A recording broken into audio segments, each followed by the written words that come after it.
Good morning! Galaw-galaw, baka pumanaw. May ibabalita lang ako sa inyo ha.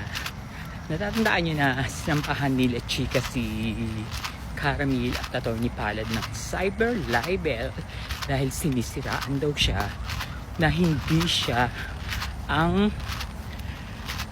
nagpakalat ng pera na inabot sa kanyang disbursement officer na si Acosta.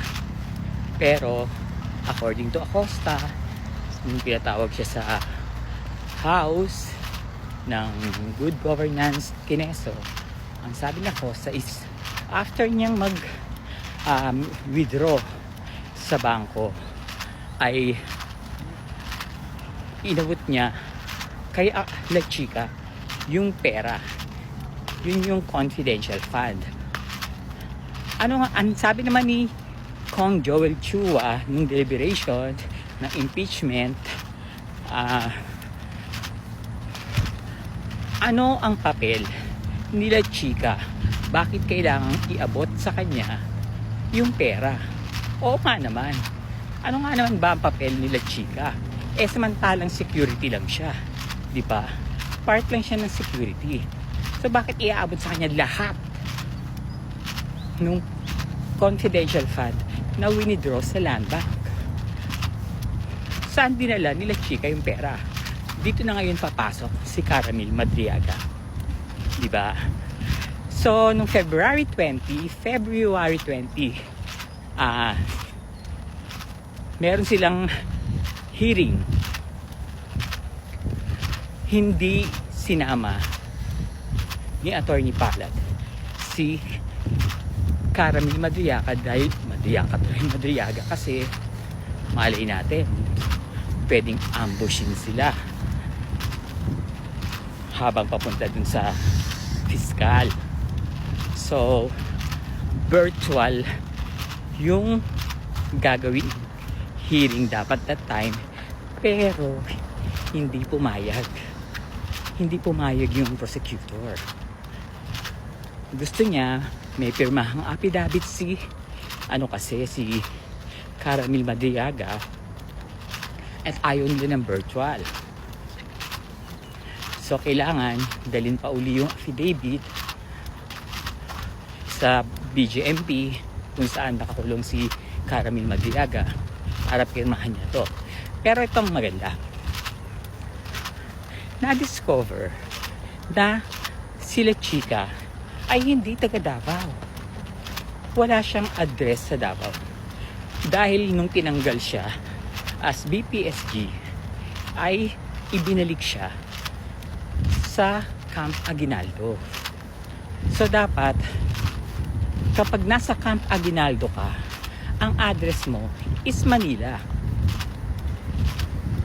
Pwede niyang gamitin yung address ng Camp Aguinaldo kung magdedemanda siya, and yung address niya sa Manila, which is Parañaque.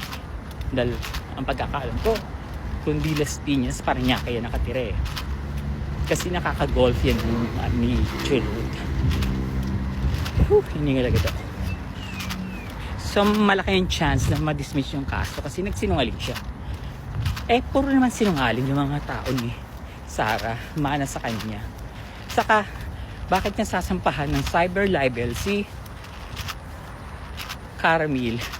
Eh notarize lahat ng sinabi ni Caramil. Legal. Hindi siya siniraan sa Facebook dahil wala ng Facebook si Caramil. Nakakulong si Caramil, paano siya sisiraan sa Facebook at magpo-post, diba? Ngayon, siya pa itong pwedeng ireklamo.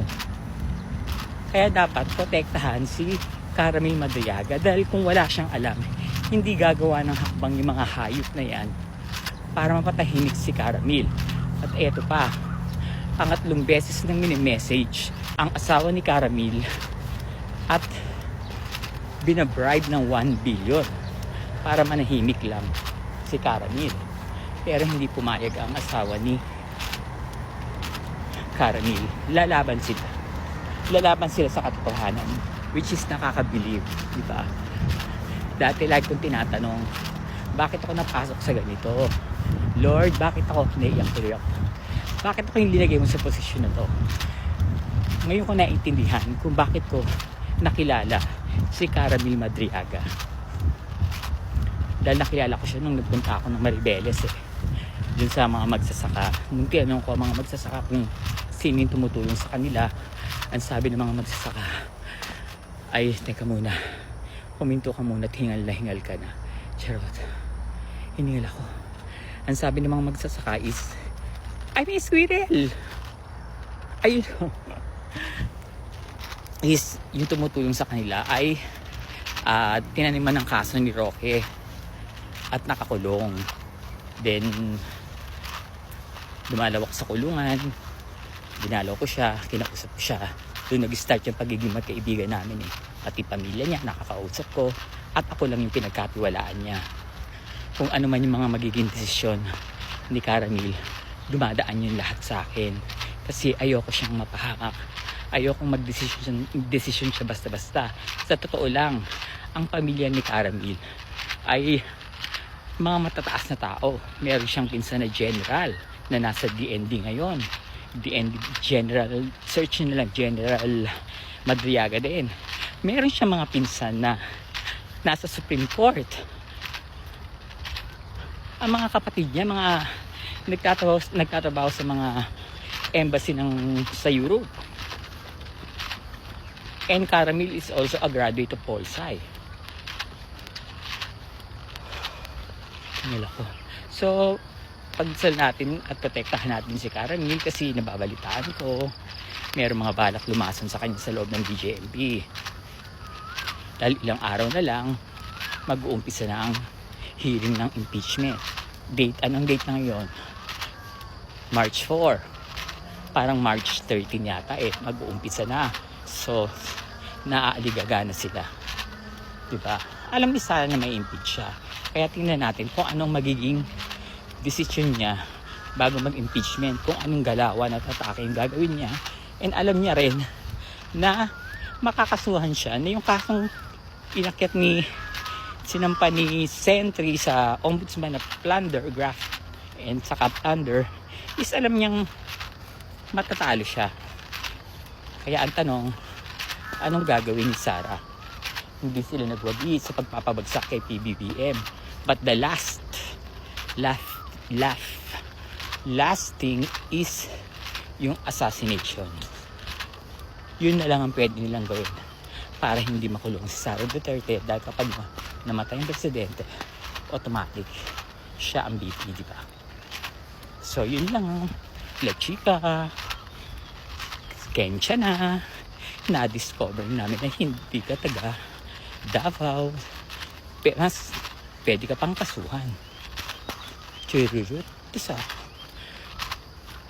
mga graduate at official, pero mga siraulo, mga putang ina, sumumpa na protektahan nila ang bansa at mga tao, pero nag-uwan sa pagnanako. Akala naman talaga sa kabalita may relasyon ko sila ni Sayed.